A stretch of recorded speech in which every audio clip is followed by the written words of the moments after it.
I want my liberal friends, and I love my libs out there. What I want them to understand is that the right didn't actually defeat them. Liberals and Democratic Party elites who made it their project, their primary project. It's not defeating Donald Trump over the past basically decade. Their primary project was defeating the left-wing Bernie Sanders movement that was grassroots and populist, and especially the 2016 class first iteration. They made that their project, and they succeeded in that. I mean, it's crushed, it's done, right? There is no clear successor. Listen, maybe I'll be wrong. I've been wrong about a lot, but I don't see it.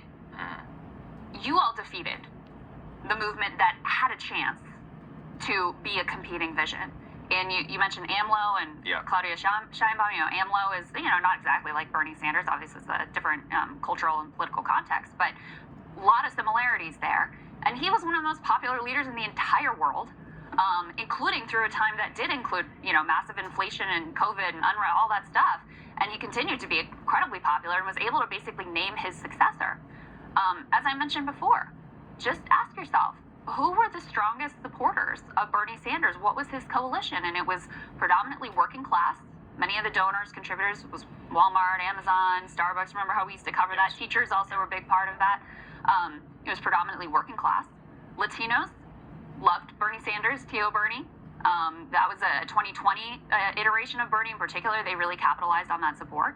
And quote unquote, bros. And I think one thing we've missed in the conversation about like the bro exit from the Democratic Party is, this is a partial explanation, but you can go back and look at how were the male supporters of Bernie Sanders movement treated. They were, predominantly young men who were smeared as being toxic and sexist and racist. Like, that's how they were treated. So, is it any surprise then that you have this significant rightward shift among men? I'm not saying that's everything that's going on, but if you look at the coalition that backed Bernie and you look at where they are now, I think it becomes pretty clear the Democratic Party instead bet on this college-educated, upper-class coalition in a country that is still predominantly non-college educated and working class.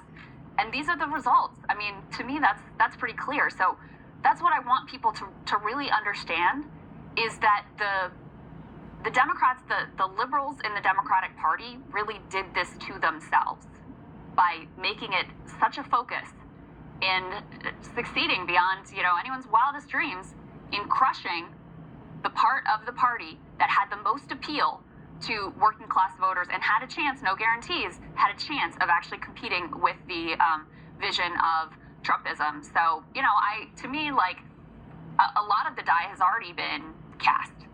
Like, I'm not saying Democratic Party isn't going to win elections, win votes, whatever. But in terms of the ideological direction of that party, I think now it's going to be more, okay, well, how do we adopt? And we already see this with immigration. We already see this with crime. We already see this in a lot of ways. Trudeau going down the same path in Canada.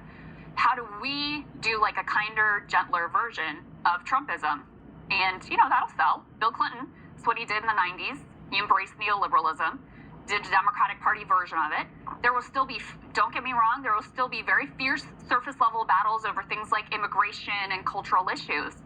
But the underlying sort of narrative of the nation and economic direction, the general contours of that will be largely set. Again, I could be wrong, but I sort of feel like the die is already effectively cast. I totally agree. I mean, that was actually, if anything, Trump's greatest victory is breaking the Overton window on all of these issues, from trade